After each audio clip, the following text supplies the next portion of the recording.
பாபா ஓர் கருணாலயம், பாதம்தான் கமலாலயம். பாபா ஓர் கருணாலயம், பாதம்தான் கமலாலயம். சாய் அப்பா உறவுகள் அனைவருக்கும் வணக்கம். சாய் அப்பா மேல நம்பிக்கை வைத்து அவரை நினைத்து கொண்டு இருக்கும் உங்கள் அனைவரின் வேண்டுதலையும் சாய் அப்பா நிறைவேற்றுவார். நல்லதையே நினைப்போம், நல்லதே நடக்கும் என்றும் சாய் அப்பாவின் அருள் உங்களுக்கு இருக்கும். நம் மனதிற்கு இதமான சாய் அப்பாவின் இன்றைய அருள்மொழியை கேட்போமா? அன்பு குழந்தையே, என் பிரியமும் பாசமும் நிறைந்த என் செல்லமே, உன் வேண்டுதல்கள் எல்லாம் கேட்டேன். அதை நிறைவேற்றித் தரதான் நான் வந்திருக்கிறேன். நீ எப்படிப்பட்ட குழந்தை தெரியுமா? மற்றவர்கள் ஆச்சரியப்படும் அளவிற்கு சீரும் சிறப்புமாக பணக்காரனாக வாழ பிறந்த என் குழந்தை, உன் வருங்காலத்தை பார்த்து உன் நண்பர்களும் உன் உறவினர்களும் வியக்கப் போகிறார்கள். நம் கூடத்தானே இவன் இருந்தான், திடீரென எப்படி இவன் இவ்வளவு பெரிய ஆளாக மாறிவிட்டான் என்று புரியாமல் அவர்கள் திகைக்க போகிறார்கள். எப்படியாவது உன்னை வீழ்த்தி பார்க்க வேண்டும் என்று அவர்களும் எவ்வளவோ முயற்சி செய்தார்கள். ஆனால் நீ அதையெல்லாம் என் அருளால் தாண்டி விட்டாய். இனி நீ தொட்டதெல்லாம் ஜெயமாகும். உன் முயற்சிகளில் வெற்றி பெற வேண்டும் என்று நீ நினைக்கிறாய். வாழ்க்கையில் முன்னேற வேண்டும் என்ற எண்ணமும் சாதிக்க வேண்டும் என்ற வேகத்துடன் உன்னுடைய வாழ்க்கையை நகர்த்தி கொண்டு வருகிறாய். ஆனால் உன் நேரம் நீ எடுத்த காரியங்களை முடிக்க முடியாமல் தடுமாறுகிறாய். அப்புறம் செய்யலாம், நாளை யோசித்து முடிவு எடுக்கலாம் என உன் நேரத்தை வீணடிக்கிறாய். அதை மாற்று. ஒவ்வொரு நொடியும் முக்கியம் என் செல்லமே. நீ வீணடிப்பது நேரத்தை அல்ல, உன் வாழ்க்கையை. இன்றைய நாளை எப்படி வெல்வது என்பதை மட்டும் யோசி. இப்போதைய நிலைக்கு என்ன விஷயங்கள் செய்யலாம் என்று யோசி. நாளை அதை செய்வேன் இதை செய்வேன் என்ற கற்பனையில் நேரத்தை வீணடிக்காதே. எதிர்காலத்திற்கான யோசனைகளில் பிறகு கவனம் செலுத்து. உன் 3 காலங்களிலும் உன் கூட தான் நான் இருப்பேன் என்ற வாக்குறுதியை கொடுத்துள்ளேன். என் வாக்குறுதி என் உயிருக்கும் மேல் விலை மதிப்பில்லாதது.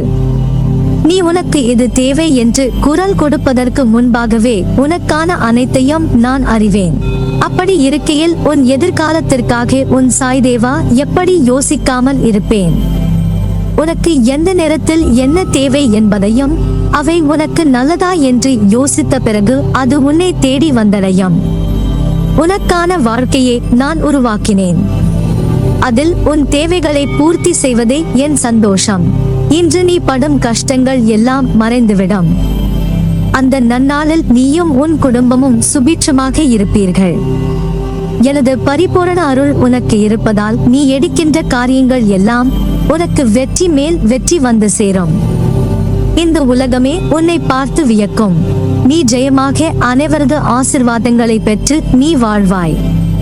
அந்த நிலையை அடைய இன்று உனக்கு கிடைத்த ஒவ்வொரு நொடியையும் பயன்படுத்து. மண்ணில் உள்ள மண்புழுவுக்கு கூட தெரிகிறது தன் நகர்வால் மண்ணுக்கு பயன் என்று. விண்ணில் உள்ள மேக கூட்டங்களும் கூட நகர்ந்து கொண்டு தானே இருக்கிறது. மானுடத்தில் பிறந்த நீ நகராமல் இருக்கலாமா? எண்ணங்களால் நகர்ந்து கொண்டே இரு. வெற்றி நிச்சயம். எல்லா கஷ்டமும் நீங்கி சகல செல்வங்களும் பெற்று வாழப்போகிறாய். உன் வாழ்வில் திடீர் திருப்பம் ஏற்படும். தினம்தோறும் உன் வாழ்வில் பல குழப்பங்கள் வருகிறது என்று கவலைப்படுகிறாய். குழப்பங்கள் வருவது என்றும் நல்லதுதான். ஒரு குழப்பமான சூழல் உன்னை நெருங்குகிறது என்றால் குழப்பமான விஷயங்களில் உனக்கு தெளிவு பிறக்கப் போகிறது என்று அர்த்தம். ஒரு விஷயம் நடைபெற போகிறது என்பதை வழிமுறைப்படுத்தி நீ எப்படி எவ்வாறு எப்போது செயல்பட வேண்டும் என அனைத்திற்கும் விடையாய் அமையும்.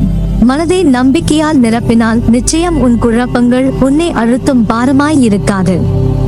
அது உனக்கு முன்னேற்றம் தரும் பாதையை தான் காட்டும். உன் வாழ்வில் நீ எதிர்பார்க்கும் நடைபெறும். பயப்படாதே. நடப்பவை எல்லாம் நன்மைக்கே என்ற பொறுமையுடன் நம்பிக்கையாய் காத்திரு. கூடிய விரைவில் நல்ல செய்தி உன்னை வந்து சேரும். இது இந்த சத்திய தேவனின் சத்திய வாக்கு. நான் எப்போது என் கரம் கொண்டு உன்னை இழுத்து வந்தேனோ மறுகணமே உனக்கு பிடித்த விஷயங்கள், நீ விரும்பிய வாழ்க்கையை நீ விரும்பினாலும் விரும்பாவிட்டாலும் உனக்கு வழங்குவேன். அது எனது கடமை. இவைகளை பெறுவதற்கு காலதாமதம் ஆகலாம், ஆனால் அதற்காக நீ காத்திருக்க வேண்டும். பொறுமையாக இருக்க வேண்டும், அவசரப்படக்கூடாது. நீ என்னை காண்பது எளிதல்ல. பலர் எனது வாயிலில் தவம் இருக்கிறார்கள். அப்படிப்பட்ட சூழ்நிலையில் நீ எதற்காக அவசரப்படுகிறாய்? ஏன் இந்த பதட்டம்? பாதுகாப்பு வளையமாக உன்னையே சுற்றி வருகிறேன். உன்னை இதுவரை என் பொக்கிஷமாக வைத்திருக்கிறேன். நீ விரும்பியபடி வாழ்க்கையை உனக்கு கொடுக்க போகிறேன். அதை நீ உதிர்ந்து விடாமல் பக்குவமாக வைத்துக் கொள்ள வேண்டாமா? புரிந்து கொண்டு வாழ கற்றுக்கொள். நீ எப்போது என்னை முழுவதுமாக புரிந்து கொள்கிறாயோ அப்போதே எனது தரிசனமும் பரிபூரண ஆசிர்வாதமும் உனக்கு கிடைக்கும். உன்னை பற்றி யார் எப்படி வேண்டுமானாலும் பேசட்டும், எதை வேண்டுமானாலும் செய்ய முற்படட்டும், எதை பற்றியும் கவலைப்படாதே. நீ எதை செய்ய நினைத்தாலும் நீயாக செய். கூட்டு சேர்ந்து செய்ய முயற்சிக்காதே. உன்னுடைய உழைப்பு வீணாகிவிடும். நீ எதிர்பார்த்தது தடைபடும். தன்னிச்சையாக செய். நான் இருக்கிறேன் பக்க பலமாக. உன்னுடைய பாதையில் திடமாக இரு. நான் ஒருவன் இருக்கும் போது யாரையும் தேடி சென்று உனது விருப்பத்தை சொல்ல முயற்சிக்காதே. முதலில் உன் மீது நம்பிக்கை வை. உன் மீது வைக்கிற நம்பிக்கையே என் மீது நீ வைக்கிற நம்பிக்கையாகும். இனி வரும் தருணத்தில் ஜெயிக்க போவது நீயாக இருப்பாய். என்னால் எதுவும் முடியும் என்று நம்பிக்கையோடு இரு. நிச்சயம் அது முடியும். காரணம், உன்னில் இருப்பது நீயல்ல, நான் இருக்கிறேன். நிழலாக உனக்காக நீ செல்லும் இடமெல்லாம். உன்னிடம் ஒன்றை நான் சொல்ல வேண்டும். வாழ்க்கையில் எப்போதுமே உன் முன்னே இருப்பதை மட்டும் கவனி. உன்னை பின் நோக்கி இழுக்கும் எந்த ஒரு விஷயத்தையும் யோசித்து பார்க்காதே. பார்த்தால் உன்னால் முன்னே இருக்கும் வழியை பார்க்கும் தருவாயை தவற விடுவாய். சூழ்நிலைக்கு ஏற்ப வாழ்க்கையை அமைத்துக் கொள்வதுதான் வெற்றிகரமான வாழ்க்கையின் பூரண இரகசியம். இந்த உண்மையை உணர்ந்தவர்கள் வாழ்வில் வெற்றி நிச்சயம். வெற்றி பாதையில் பயணிக்க விரும்புபவர் கடைபிடிக்க வேண்டிய முக்கியமான ஒரு அம்சமும் கூட. தெளிந்த நீரோடை போல மனது தெளிவாக இருக்க வேண்டுமானால் ஒரு சில விஷயங்களை தவிர்ப்பது நல்லது.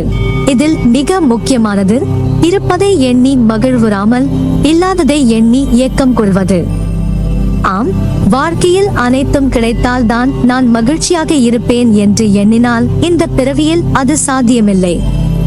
காரணம், குறையில்லாத மனித வாழ்க்கை என்பதே இதுவரை இல்லை என்பதுதான் சத்தியம்.